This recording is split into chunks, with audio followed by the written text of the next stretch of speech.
എൻ്റെ ലൈഫിൽ നാടകരംഗത്ത് നിന്ന് കഴിഞ്ഞപ്പോൾ ഈ ഒരു ജീവിതത്തിൻ്റെ എല്ലാ വശങ്ങളും, ചെറുതിലെ മുതൽ കഷ്ടപ്പാട് തന്നെ നമ്മുടെ ലൈഫിലുണ്ടായിട്ടുണ്ട്. എന്നാൽ പോലും നാടകരംഗത്തേക്ക് വന്നിട്ടുള്ള കഷ്ടപ്പാടുകൾ, പിന്നെ അമ്മയും കൂടെ വന്നപ്പോൾ അമ്മ ഓരോ രാത്രികളിലും അല്ലെന്നുണ്ടെങ്കിൽ നാടകം കഴിഞ്ഞ് വന്ന് വെളുപ്പിനെ കെട്ടിപ്പിടിച്ച് കിടക്കുമ്പോഴും അമ്മ എന്നോട് പറഞ്ഞിട്ടുണ്ട്. ഞാൻ മോനോട് എത്ര തവണ പറഞ്ഞിട്ടുള്ളതായിരുന്നു, നിങ്ങളാരും അഭിനയ രംഗത്തേക്ക് വരരുതെന്ന് പറഞ്ഞിട്ടുള്ളതാണ്. ഇപ്പം അനുഭവിക്കുന്നില്ലേ, അപ്പം നമ്മുടെ വീട്ടിൽ നിന്ന് ഒരാൾ അനുഭവിച്ചാൽ പോരായിരുന്നു, മോനും കൂടെ അനുഭവിക്കണമായിരുന്നോ എന്ന് പറഞ്ഞിട്ട് ഒരുപാട് രാത്രികളിൽ ഒരുപാട് സങ്കടത്തോട് കൂടിയിട്ട് അമ്മ പറഞ്ഞിട്ടുണ്ട്. അപ്പം നാടകരംഗത്ത് നിൽക്കുമ്പോൾ തന്നെയാണ് എനിക്ക് ഈ പറഞ്ഞ പോലെ ഒരു സ്റ്റേറ്റ് അവാർഡ് കിട്ടുന്നതും എൻ്റെ അമ്മയ്ക്ക് കിട്ടുന്നതും എൻ്റെ ചേച്ചിക്കും കിട്ടുന്നതും കേരളത്തിൽ ആദ്യമാണെന്ന് തോന്നുന്നു. ആ സമയത്ത് ഒരു സമിതിയിൽ നിന്ന് തന്നെ ഒരു വീട്ടിലെ 3 പേർക്ക് സംസ്ഥാന ഗവൺമെൻറ്റിൻ്റെ 2 പേർക്ക് നല്ല നടിക്കുള്ള പുരസ്കാരവും ഒരാൾക്ക് ഗായികയ്ക്കുള്ള പുരസ്കാരവും കിട്ടുന്നത്. അവിടെ വെച്ചാണ് അമ്മയ്ക്ക് അസുഖമാണെന്നറിയുന്നത്. ആ ഒരു ടൈമിലാണ് അമ്മ മരിക്കുന്നത്. ആ നാടകത്തിന് പോയപ്പോഴാണ്, അവിടേക്ക് പോകുമ്പോഴാണ് അച്ഛൻ മരിക്കുന്നത്. അങ്ങനെ നാടകരംഗത്ത് നിന്നപ്പോൾ നമുക്ക് മറക്കാനാകാത്ത ഒരുപാട് നിമിഷങ്ങളുണ്ട്. പക്ഷേ ഏത് വേദനകൾക്കിടയിലും ഇന്ന് ആരെങ്കിലുമൊക്കെ എന്നെ അറിയുന്നത്, അല്ലെങ്കിൽ ഇന്നും ഒരുപാട് പേര് ആരാധനയോടെ കാണുന്നത് ഞാൻ അഭിനയിച്ച സിനിമകളിലൂടെയോ അല്ലെ ഞാൻ അഭിനയിച്ച സീരിയലുകളിലൂടെ അല്ല.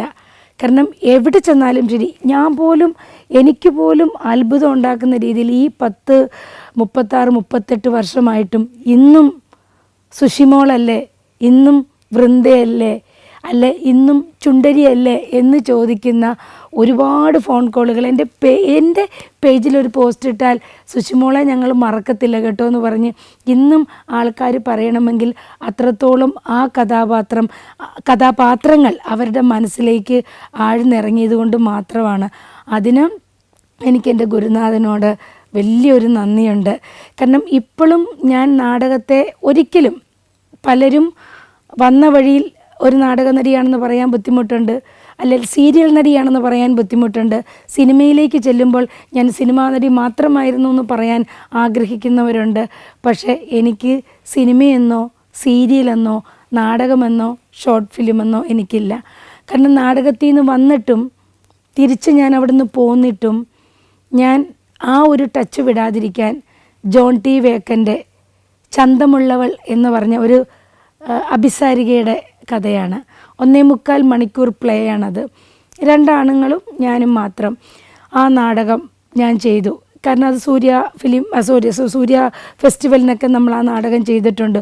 1.25 മണിക്കൂർ ഇൻ്റർവെൽ ഇല്ലാതെ പോകുന്ന പ്ലേയിൽ ഫുൾ ടൈം ഞാൻ സ്റ്റേജിൽ നിൽക്കണം.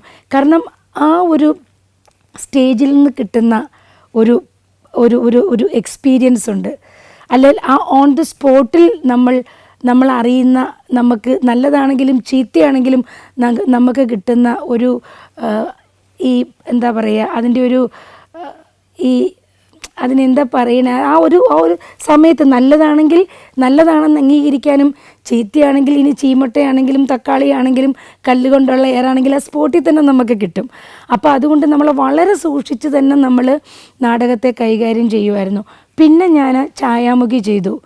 ലാലേട്ടനും മുകേഷ് ഏട്ടനും കൂടി ചെയ്ത ഛായാമുഖിയിൽ മുകേഷ് ഏട്ടൻ്റെ സഹോദരിയായിട്ട് ഛായാമുഖി ചെയ്തു. അപ്പോൾ അന്നും ഇന്നും എന്നും എൻ്റെ ജീവനുള്ളിടത്തോളം കാലം എനിക്ക് നാടകത്തെ മറന്നോ നാടകത്തെ തള്ളിപ്പറഞ്ഞോ, നാടകത്തിൻ്റെ ചോറ് തന്നെയാണ് ഞങ്ങളുടെ എല്ലാവരുടെയും ശരീരത്തിലുള്ള ചോറ്. അപ്പം അമ്മയിലൂടെ വന്ന സംഭവം. അപ്പം നാടകത്തിൽ ഇപ്പോഴും ഒരു നാടകം കിട്ടിക്കഴിഞ്ഞാൽ ഞാൻ പോയി അഭിനയിക്കും. പിന്നെ സീരിയലിലേക്ക് വന്നു, ചേർപ്പായി കഥകളിലൂടെ വന്നു. 300 അല്ലെന്ന് എനിക്ക് തോന്നുന്നു, 300-ൽ പരം സീരിയലുകൾ ചെയ്തു. ആ സീരിയലുകളിൽ വരുമ്പോഴും നമ്മൾ കുറേ ബുദ്ധിമുട്ടുകളിലൂടെ തന്നെ നമ്മൾ മുമ്പോട്ട് പോയിട്ടുണ്ട്. ചിലപ്പം ഇവിടെ നിന്നൊക്കെ നമുക്ക് ഒരുപാട് ശമ്പളങ്ങൾ കിട്ടത്തില്ല, തുച്ഛമായിട്ടുള്ള ശമ്പളമേ കിട്ടുകയുള്ളൂ. പിന്നെ ഈ കാറ്റഗറി ചെയ്യുമ്പോൾ ഒരു നാടക ആർട്ടിസ്റ്റ് എന്ന് പറയുമ്പോൾ അവരുടെ ലൈഫ് സ്റ്റൈലുണ്ട്. നമുക്ക് സാധാരണ രീതി ജീവിച്ചാൽ മതി. പക്ഷെ ഒരു സീരിയൽ നടി എന്നുള്ള ഒരു ലെവലിലേക്ക് വരുമ്പോൾ ലൈഫ് സ്റ്റൈൽ കുറച്ചുകൂടെ ഉയർന്ന രീതിയിൽ നമ്മൾ ജീവിക്കണം. കുറച്ചുകൂടിയൊക്കെ സൗകര്യങ്ങൾ വേണം, കാറ് വേണം, അല്ലെങ്കിൽ മറ്റ് ചിലവുകൾ വേണം. പിന്നെ നമ്മൾ ഉപയോഗിക്കുന്ന ഡ്രസ്സുകളെല്ലാം നമ്മൾ പൈസ കൊടുത്തിട്ട് മേടിക്കണം, ആരും വെറുതെ തരില്ല, അല്ലെങ്കിൽ പ്രൊഡ്യൂസർ തരില്ല. അപ്പോൾ ഇത് ഭയങ്കര സ്ട്രഗിൾ ചെയ്യുന്ന ഒരു കാലഘട്ടമാണ് നമ്മൾ സീരിയൽ എന്ന് പറയുന്നത്. അപ്പോൾ സീരിയലിൽ ഇത്രയും സീരിയലുകൾ അഭിനയിക്കുമ്പോൾ, ദൂരദർശൻ കാലത്തെ സീരിയലുകളെന്ന് പറഞ്ഞാൽ 2 3 അല്ലെങ്കിൽ വിരലിലെണ്ണാവുന്ന അത്രയും ആർട്ടിസ്റ്റുകളേ ഉള്ളൂ.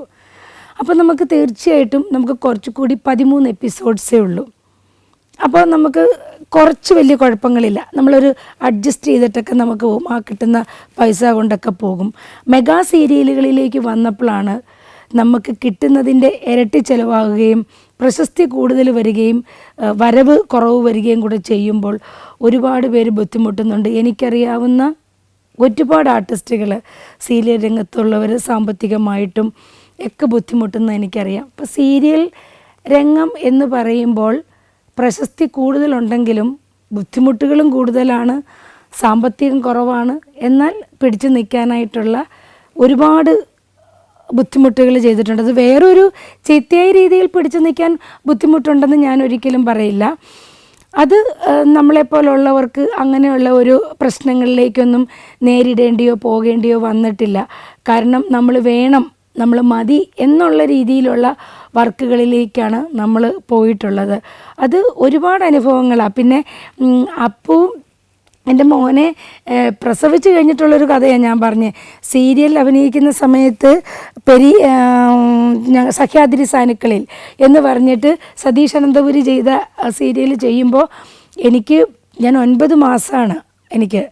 അപ്പോൾ ഡ്രസ്സൊക്കെ ഇങ്ങനെ അഡ്ജസ്റ്റ് ചെയ്തിട്ടിട്ടാണ് ഈ വയറ് വെച്ചിട്ട് ഞാൻ അഭിനയിക്കുന്നത്. പക്ഷേ അങ്ങനെ ഓഡിയൻസിന് അങ്ങനെ വലിയ ഒരു പ്രശ്നം ഉണ്ടായിരുന്നില്ല, അങ്ങനെ പെട്ടെന്ന് ഓഡിയൻസിന് അറിയത്തില്ലായിരുന്നു. അപ്പോൾ ഈ എല്ലാ പ്രസവ ബുദ്ധിമുട്ടുകൾ സഹിക്കുമ്പോഴും ശരി, ഞാൻ ഈ 9 മാസം ഉള്ളപ്പോഴാണ് ഞാൻ സഹ്യാദ്രി സാനുക്കളിൽ ചെയ്യുന്നത്. പിന്നെ ഒരുപാട് പേരുടെ കൂടെ, ലളിതാമ്മയുടെ കൂടെ, കവിയൂർ പൊന്നമ്മയുടെ കൂടെ, അങ്ങനെയുള്ള ഒരുപാട് വലിയ വലിയ ആൾക്കാരുടെ കൂടെ എനിക്ക് ആദ്യം ചെയ്യാൻ സാധിച്ചത് സീരിയലാണ്. കാലനും കണ്ടകശനി എന്ന് പറഞ്ഞിട്ടൊരു സീരിയലിൽ ലളിതാമ്മ എൻ്റെ അമ്മയായിരുന്നു. പിന്നെ പൊന്നമ്മാമ്മ മധുവേട്ടൻ്റെ അമ്മയായിരുന്നു. അങ്ങനെയായിരുന്നു. അപ്പോൾ ഇങ്ങനെ വലിയ വലിയ ലെജൻസിൻ്റെ കൂടെ എനിക്ക് സീരിയലിൽ അഭിനയിക്കാൻ പറ്റി, വലിയ വലിയ ആൾക്കാരുടെ കൂടെ സീരിയൽ ചെയ്യാൻ പറ്റി. ഒരു കാലഘട്ടം ഫുൾ സീരിയലിലൂടെ പോയി. സീരിയലിൽ നിൽക്കുമ്പോൾ തന്നെയാണ് എന്നെ കാബൂളിവാല സിനിമയ്ക്ക് വേണ്ടി സിദ്ദിഖേട്ടൻ വിളിക്കുന്നത്. അപ്പോൾ പുള്ളിയല്ല വിളിച്ചത്, ശരിക്കും നമ്മുടെ പ്രൊഡക്ഷൻ കൺട്രോളറാണ് ബാബു ഷാഗിർ ഏട്ടനാണ് വിളിച്ചത്. അപ്പോൾ വിളിച്ചു കഴിഞ്ഞപ്പോഴത്തേക്കിനും ഞാൻ വിചാരിച്ചത് തമാശയാണ്. എന്നുവെച്ചാൽ സിദ്ദിഖ് സാറിനെ പോലുള്ള ഒരു ഡയറക്ടറുടെ പടത്തിൽ എന്നെപ്പോലെ ഒരാളെ വിളിക്കുമോ എന്നുള്ള ഒരു കൺഫ്യൂഷൻ എനിക്ക് വന്നു. അപ്പം ഞാൻ പറഞ്ഞു ഇതാരോ കളിപ്പിക്കാൻ വിളിക്കുന്നതാണെന്നും പറഞ്ഞ് ഫോൺ വെച്ചു. 3-4 പ്രാവശ്യം വിളിച്ചപ്പോഴത്തേക്കിനും ഞാൻ ആ ഫോൺ എടുത്ത് താഴെയും വെച്ചു, റിസീവർ എടുത്ത് താഴെ വെച്ചു. അങ്ങനെ കാബൂളിവാല എനിക്ക് നഷ്ടപ്പെട്ടു പോയ പടമാണ്. പിന്നെ സിദ്ദിഖേട്ടൻ്റെ ക്രോണിക് ബാച്ചിലറിൽ അന്ന് അത് മ്യൂസിക് ചെയ്തത് ദീപക് ദേവാണ് എൻ്റെ ചേച്ചിയുടെ മോളെ കല്യാണം കഴിച്ചിരിക്കുന്നത്. പിന്നെ ഞാൻ അഭിനയിക്കുന്ന ആ ഒരു ഫസ്റ്റ് സീനുണ്ട്, പകൽപ്പൂവേ എന്ന് പറഞ്ഞിട്ട് ദാസേട്ടനും എൻ്റെ ചേച്ചിയും കൂടെയാണ് ആ പാട്ട്, പകൽപ്പൂവേ ആ ഒരു പാട്ടുണ്ട്, അത് പാടിയിരിക്കുന്നത്. അപ്പോൾ ഓൾറെഡി ദീപു അവിടെ ചെന്നിരിക്കുന്നതൊക്കെ കൊണ്ട് സിദ്ദിഖേട്ടൻ്റെ സെറ്റിൽ നിന്ന് എന്നെ വിളിച്ചപ്പോൾ എനിക്ക് ചോദിക്കാൻ ഒരാളുണ്ടല്ലോ, സത്യമാണോ സിദ്ദിഖേട്ടൻ എന്നെ തന്നെയാണോ വിളിച്ചത് എന്ന് എനിക്ക് ചോദിക്കാമല്ലോ. അങ്ങനെയാണ് ക്രോണിക് ബാച്ചിലറിലെ കുഞ്ഞുലക്ഷ്മി എന്ന കഥാപാത്രം. 2 സീനേ ഉണ്ടായിരുന്നുള്ളൂ, പക്ഷേ നന്നായിട്ട് പെർഫോം ചെയ്യാൻ പറ്റുന്ന ഒരു കഥാപാത്രമായിരുന്നു. മമ്മൂക്കയുടെ ഒരു തിരിച്ചുവരവായിരുന്നു ക്രോണിക് ബാച്ചിലർ. അപ്പോൾ ആ ഒരു പടത്തിൽ ആ ഒരു വേഷത്തിലൂടെ എനിക്ക് സിനിമയിലേക്ക് 2003 അതുവരെ ഞാനിങ്ങനെ സീരിയലും നാടകവും ഒക്കെ ആയിട്ട് പോയി. അപ്പം ഇത് പറയുമ്പോഴും എനിക്ക് പറയാനുള്ളൊരു കാര്യമുണ്ട്, അന്നും ഇന്നും എന്നും എനിക്ക് വലിയ മോഹങ്ങളില്ല. അതായത് ഭയങ്കര സിനിമാ നടിയാവണം, ലക്ഷക്കണക്കിന് രൂപ പ്രതിഫലം പറ്റുന്ന ഒരു നടിയാവണം എന്നൊന്നും ആഗ്രഹിച്ചിരുന്നില്ല. കാരണം ചെറുതിലെ എൻ്റെ വഴി അതായിരുന്നില്ല. യാദൃശ്ചികമായി നമ്മൾ വന്നു പെട്ടപ്പോൾ ആ ഒരു ഒഴുക്കിനനുസരിച്ച് ഞാനങ്ങ് നീന്തി അതിൻ്റെ വെള്ളം പോകുന്നതനുസരിച്ച് ഞാനങ്ങ് പോയി എന്നുള്ളതാണ്. ഇവിടുത്തെ ഈ ഗ്രൂപ്പുകളുടെ ഇടയിലോ അല്ലെങ്കിൽ ഈ പല കൂട്ടുകെട്ടുകളുടെ ഇടയിലോ അറിഞ്ഞോ അറിയാതെയോ പെടാൻ എനിക്ക് സാധിച്ചിട്ടില്ല. അപ്പം അതിൻ്റേതായിട്ടുള്ള കുറേ പ്രശ്നങ്ങൾ സീരിയൽസിലും ഞാൻ നേരിട്ടിട്ടുണ്ട്, സിനിമയിലും ഞാൻ നേരിട്ടിട്ടുണ്ട്. കാരണം സീമ ഒരു മസ്റ്റാണ്, അല്ലെങ്കിൽ സീമയ്ക്ക് അത് കൊടുക്കാം എന്നുള്ള രീതിയിൽ ആരും അത്രയ്ക്കും ഒരു പ്രഷർ ചെലുത്തിയിട്ടില്ല. യാദൃച്ഛികമായി വന്നു പെടുമ്പോൾ എന്നാൽ അവരെ വിളിക്കൂ, നമുക്കത് ചെയ്യാം എന്നുള്ള രീതിയിൽ എൻ്റെ അഭിനയം പോയിട്ടുള്ളൂ. പക്ഷെ ഞാനിങ്ങനെ പൊയ്ക്കൊണ്ടിരുന്നു എന്നുള്ളത് വലിയൊരു സത്യമാണ്. ചേമ്പല പോലെ മുങ്ങത്തുമില്ല പൊങ്ങത്തും ഇല്ലാത്ത രീതിയിൽ അത് കിടക്കുന്നതുണ്ടല്ലോ, അങ്ങനെയല്ലേ കിടക്കുള്ളൂ ആ ചേമ്പല. അപ്പോൾ അങ്ങനെ തന്നെ ഞാൻ ഈ 40 വർഷമായിട്ട് ആ ചേമ്പല പോണ പോലെ തന്നെയാണ് പോയിട്ടുള്ളത്. Germany, Poland, Bosnia and Herzegovina, Kyrgyzstan. സഞ്ചാരം വോള്യം നമ്പർ 19 ഫുൾ HD-യിലുള്ള ഈ അപൂർവ ദൃശ്യയാത്രാ വിവരണ ശേഖരം സ്വന്തമാക്കാൻ സഞ്ചാരം എന്ന് SMS ചെയ്യൂ. ഫോൺ 9995442222. ക്രോണിക് ബാച്ചിലർ റിലീസ് കഴിഞ്ഞപ്പം എൻ്റെ അടുത്ത് സിദ്ദിഖേട്ടൻ പറഞ്ഞു, സീമ എല്ലാവരും ഭയങ്കര അഭിപ്രായം പറഞ്ഞിട്ടുണ്ട്, ഇനി നീ തിരിഞ്ഞു നോക്കേണ്ടി വരില്ല എന്ന് പറഞ്ഞു.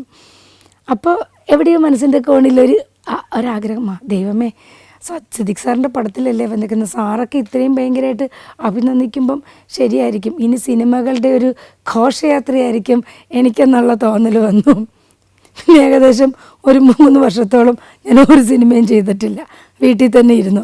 കാരണം എനിക്കൊരു ഗോഡ് ഫാദർ ഉണ്ടായിരുന്നില്ല, അല്ലെങ്കിൽ എന്നെ ഒന്ന് പുഷ് ചെയ്ത് കൊണ്ടുപോകാൻ എനിക്കാരും ഉണ്ടായിരുന്നില്ല. അപ്പോൾ ഞാൻ എൻ്റെ വിഷമം ചില സമയത്ത് സിദ്ദിഖ് സാറിനോട് പറയുമ്പം എന്നോട് പറയും, സീമ നീ വിഷമിക്കണ്ട, ലളിത ചേച്ചിയെ പോലെയൊക്കെ ആ ഒരു രീതിയിലുള്ള ഒരു ആർട്ടിസ്റ്റാണ് നീ, അപ്പം തീർച്ചയായിട്ടും നീ ആ ഒരു ലെവലിലേക്ക് വരും എന്ന് പറയും. അത് ഞാൻ എന്നും വന്നാലും വന്നില്ലെങ്കിലും സിദ്ദിഖേട്ടൻ്റെ വാക്ക് ഞാൻ ഇന്നും ഓർക്കാറുണ്ട്.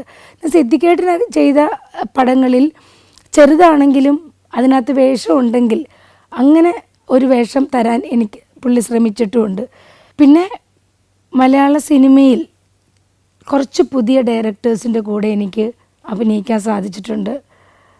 അടൂർ ഗോപാലകൃഷ്ണൻ സാറിനെ പോലുള്ള മഹാനായ ഒരു സംവിധായകൻ്റെ കീഴിൽ അദ്ദേഹത്തിൻ്റെ ഒരു സിനിമയിലെ ഒരു സബ്ജക്റ്റിൽ കള്ളൻ്റെ മകൻ എന്ന സിനിമയിൽ മെയിൻ കഥാപാത്രം, ആ ഒരു മെയിൻ കഥാപാത്രം അഭിനയിക്കാൻ സാധിച്ചിട്ടുണ്ട്. അതെൻ്റെ ജീവിതത്തിലെ ഏറ്റവും വിലയേറിയ ഒരു കാര്യമാണ്.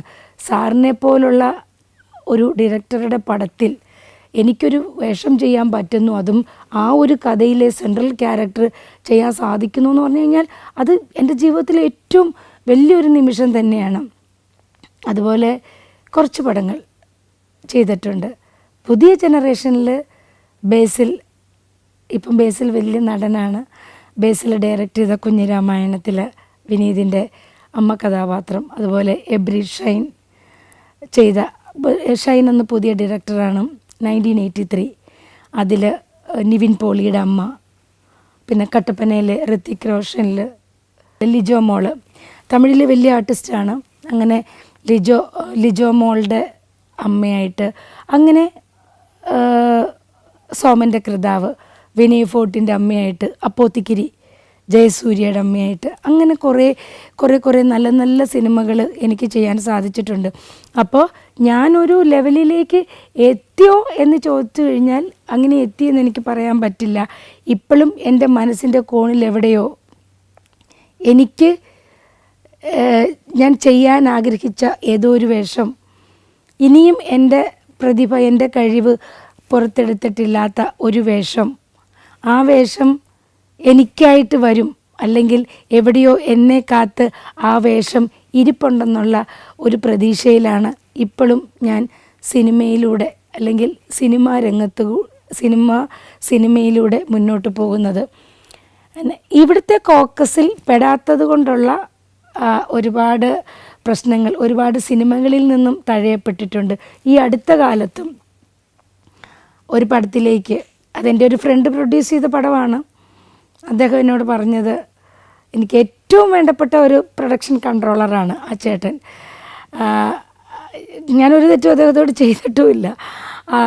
ഇപ്പം എന്നെ ആ സിനിമയിലേക്ക് വെക്കാൻ പറഞ്ഞു കഴിഞ്ഞപ്പോൾ പറഞ്ഞു എന്ന് പറഞ്ഞ് സീമാജി നായർക്ക് വലിയ ഡിമാൻഡൊന്നുമില്ല, ഇപ്പം നമുക്ക് ഡിമാൻഡ് ഇപ്പോൾ ഉള്ള ഒരു ആർട്ടിസ്റ്റിനെ വെക്കാമെന്ന് പറഞ്ഞു എന്ന് പറഞ്ഞ് അതിങ്ങനെ തന്നെ ആ വ്യക്തി എന്നോട് പറയുകയും ചെയ്തു. അപ്പം ഞാൻ പറഞ്ഞു അത് സാരമില്ല, നിങ്ങളുടെ പ്രോജക്റ്റ് നന്നാവണം, ആരെ വെച്ച് അഭിനയിപ്പിച്ചാലും നിങ്ങളുടെ പ്രോജക്റ്റ് നന്നാവണം, അതേ ഞാൻ ആഗ്രഹിക്കുന്നുള്ളൂ.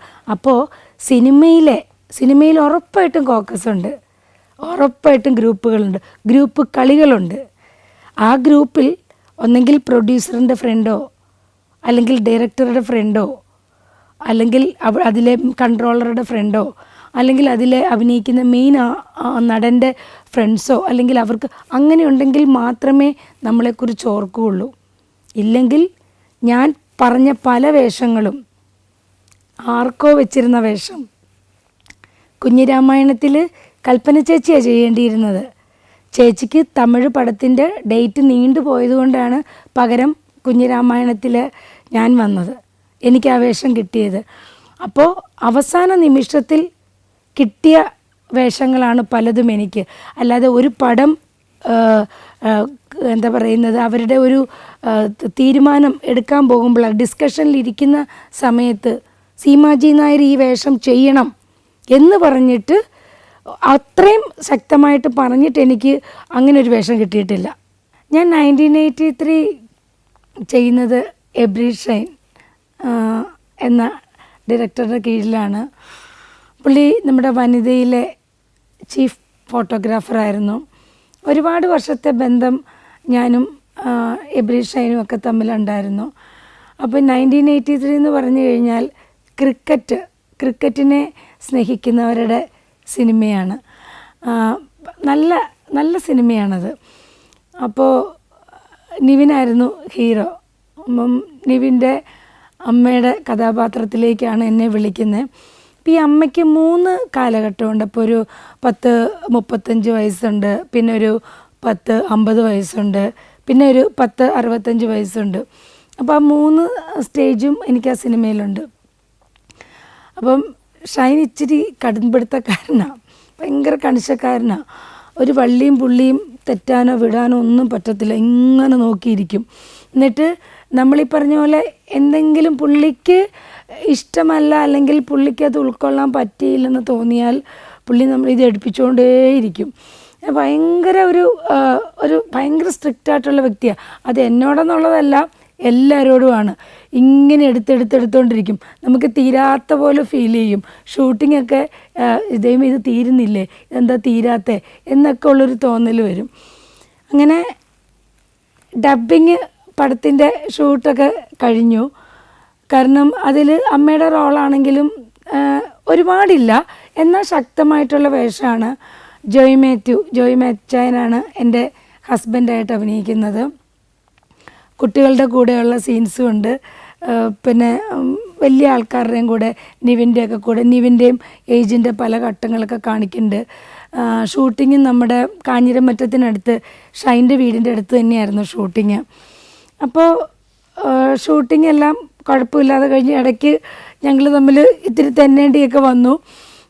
അത് കഴിഞ്ഞ് ഡബ്ബിങ് തുടങ്ങുമ്പം എന്നെ കൺട്രോളർ വിളിച്ചിട്ട് പറഞ്ഞു, ചേച്ചി നാളെ കഴിഞ്ഞ് ഡബ്ബിങ് തുടങ്ങുകയാണ്, ചേച്ചിയെ വെച്ച് ഡബ്ബ് ചെയ്യിക്കാനാണ് തീരുമാനം. അപ്പം ചേച്ചി രാവിലെ 9:30 എത്തില്ലേ എന്ന് ചോദിച്ചു. ഞാൻ പറഞ്ഞു, അയ്യോ അതിനെന്താ, ഞാൻ എത്തിക്കൊള്ളാമല്ലോ എന്ന് പറഞ്ഞു. ഞാൻ അവിടെ ചെന്നപ്പം ഷൈനുണ്ട് സ്റ്റുഡിയോയിൽ. എന്താ വന്നേ? ഞാൻ പറഞ്ഞു, ഡബ്ബ് ചെയ്യാനോ? അയ്യോ സീമയുടെ വോയിസ് അല്ല ഈ സിനിമയിൽ ഡബ്ബ് ചെയ്യാൻ, സീമയുടെ വോയിസ് ശരിയാവില്ല, അത് ഞാൻ വേറൊരു ആളെ അറേഞ്ച് ചെയ്തു എന്ന് പറഞ്ഞു. അപ്പോൾ എനിക്കെൻ്റെ ജീവിതത്തിലെ ആദ്യത്തെ അനുഭവമാണ്.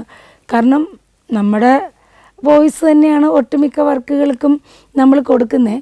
പെട്ടെന്ന് നമുക്ക് ഡബ് ചെയ്യണ്ട, എൻ്റെ വോയിസ് ശരിയാവില്ല എന്ന് പറഞ്ഞപ്പം അപ്പോൾ ചോദിച്ചു എന്ത് ഷൈൻ അങ്ങനെ പറഞ്ഞതെന്ന് ചോദിച്ചു. അല്ല അത് ശരിയാവില്ല, അതെ വേറെ ആൾക്കാരെ അറേഞ്ച് ചെയ്തിട്ടുണ്ടെന്ന് പറഞ്ഞു. ഞാൻ പറഞ്ഞു ഓക്കെ ശരി എന്ന് പറഞ്ഞു. എനിക്ക് ശരിക്കും പറഞ്ഞാൽ എൻ്റെ നെഞ്ച് തകർന്നിട്ടാണ് ഞാൻ അവിടെ നിന്ന് ഇറങ്ങുന്നത്. ഞാൻ നേരെ മനോജിനെ വിളിച്ചിട്ട് പറഞ്ഞു, മനോജെ ഷൈൻ വേറെ ആരെയോ കണ്ടുപിടിച്ചിട്ടുണ്ട്, എൻ്റെ സൗണ്ട് ഇതിന് ആപ്റ്റാവില്ലെന്നാണ് പറയുന്നത് എന്ന് പറഞ്ഞു. അല്ലാതെ എപ്പോൾ പറഞ്ഞു? ഞാൻ പറഞ്ഞു അങ്ങനെയാണ് പറഞ്ഞു. അപ്പം നിങ്ങൾ തമ്മിലിത് കമ്മ്യൂണിക്കേറ്റ് ചെയ്തിട്ടുണ്ടായിരുന്നില്ലേ? ഇല്ല, ഇന്ന് ഡബ് ചെയ്യുമ്പോൾ ചേച്ചിയെ വെച്ച് ചെയ്യാമെന്ന് നേരത്തെ എടുത്ത തീരുമാനമായിരുന്നല്ലോ എന്ന് പറഞ്ഞു. അത് കഴിഞ്ഞ് വേറെ ആളെ കൊണ്ടുവന്ന് വെച്ച് ഡബ് ചെയ്യിച്ചു. അത് ശരിയായില്ല. പിന്നെ വേറെ ആൾ വന്നു ഡബ് ചെയ്തു. അതിൻ്റെ ഇടയ്ക്ക് ഷൈൻ എന്നെ വിളിച്ചിട്ട് പറഞ്ഞു, അതെ നിങ്ങൾ വേണമെങ്കിൽ നാളെ വന്ന് അത് ഡബ് ചെയ്തോളൂ, നോക്കട്ടെ ഞാൻ എന്ന് പറഞ്ഞു. അപ്പം ഞാൻ പറഞ്ഞു ഇനി ഞാൻ ഡബ് ചെയ്യില്ല. കാരണം നാളെ വന്ന് നോക്കുമ്പോഴും ചിലപ്പം മനോജൊക്കെ അല്ലെ പ്രൊഡ്യൂസറിൻ്റെ ഭാഗത്തു നിന്നൊക്കെ എന്തുകൊണ്ടാണ് സീമയെ വെച്ച് ചെയ്യിക്കാത്തത് എന്നുള്ള ഒരു ചോദ്യത്തിന് ഉത്തരമായിട്ടായിരിക്കും ഷൈൻ എന്നെ കൊണ്ട് ഡബ് ചെയ്യിക്കുന്നത് എന്നുള്ളത് എനിക്കറിയാം. പക്ഷേ ഡബ് ചെയ്യിച്ചാലും അതിന് കാരണങ്ങൾ കണ്ടെത്തി ഷൈൻ മാറ്റും എന്നുള്ളത് എനിക്കറിയാം. അത് ഷൈൻ്റെ മനസ്സിൽ എൻ്റെ സൗണ്ട് കൊള്ളില്ല എന്നുള്ള ഒരു തീരുമാനത്തിലേക്ക് ഷൈൻ എത്തിയിട്ടുണ്ട്. അതുകൊണ്ട് അതിലെനിക്ക് കുഴപ്പമില്ല ഷൈൻ, ഇനി എന്ത് പ്രശ്നം വന്നാലും ശരി ഞാനിത് വന്ന് ഡബ് ചെയ്യില്ല എന്ന് പറഞ്ഞു. ബിയോണും അതിനകത്ത് വേറൊരാളും കൂടി ഇങ്ങനെ കഥ പറഞ്ഞു വരുന്ന സീനുണ്ട്. ഒരു ഇതുണ്ട്, പ്രോംപ്റ്റിംഗ് ഇല്ല അവിടെ, പ്രോംപ്റ്റിംഗ് ഇല്ല. അപ്പോൾ ഈ കഥ പറഞ്ഞു വരുന്ന സീനിൽ 17 ടേക്ക് എങ്ങാണ്ട് എടുത്തു കഴിഞ്ഞു. ലൈറ്റ് പൊയ്ക്കൊണ്ടേ ഇരിക്കുക. എന്നെ വിടുകയും ചെയ്യണം. 6 മണിക്ക് മുമ്പ് ഈ ലൈറ്റ് പോകുന്നതിന് മുമ്പ് ഈ ഷൂട്ടിങ് തീർക്കുകയും ചെയ്യണം. അപ്പം എന്ത് ചെയ്യണമെന്നറിയാതെ ഇത്രയും ടേക്കുകൾ പോയിട്ടും ഞാനിങ്ങനെ നോക്കുമ്പം